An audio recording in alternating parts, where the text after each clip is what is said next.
Okay, so now he wants to talk about the divide then between intelligent design and theistic evolution. And he says what separates intelligent design theory and theistic evolution is not first and foremost metaphysical, right? And that's what we suggested a little bit earlier, right? Having to do with reality since both affirm a creator. So they both affirm that, a creator exists, right? So that's not the distinction. As I mentioned, rather the fundamental divide between the two camps is epistemological. And this has to do with knowledge, right? And so the disagreement is whether there is objective, empirically detectable scientific evidence of God's design in biological history or phenomena. The intelligent design folks says, yes, there is. Theistic evolutionist says, no, there isn't.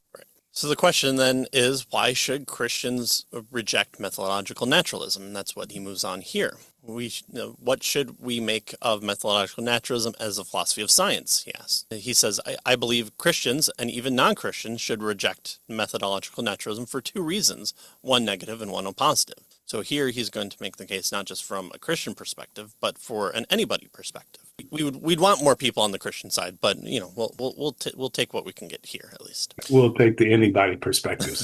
That's right. But we'll give both the negative and positive here. So the first one, the case of methodological naturalism has not been made. So negatively, we should reject a naturalism of the methodological persuasion because its advocates have failed to make their case. They rely on a line of demarcation between science and non-science that consists in stating a set of necessary or sufficient conditions for something to count as science. Right.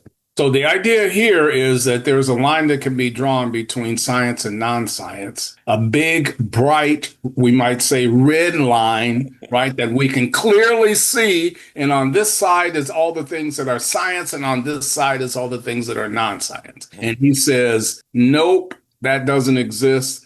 We haven't found a way to draw that line yet. That's where he's going with this. There is no line. We can't find a line. We don't know how to draw a line, right? And so he says methodological naturalists say that we can come up with certain conditions that are both necessary, they have to be there, and sufficient, they have causal mechanisms, right, for science to be practiced. And so there's, if you think about it, so if you think about rain, for instance, right? Notice clouds are necessary for rain, but they're not sufficient. So you need clouds, they need to be there, but they don't directly, just because you have clouds doesn't mean you have rain, right? Not sufficient for rain. So that's kind of the distinction. And so he says, just as one problem that with that proposal, this idea that, we can come up with necessary and sufficient conditions for science, he says is that no one has ever been able to draw such a line. It simply doesn't exist. So that's his claim. That's the negative problem. They haven't made their case.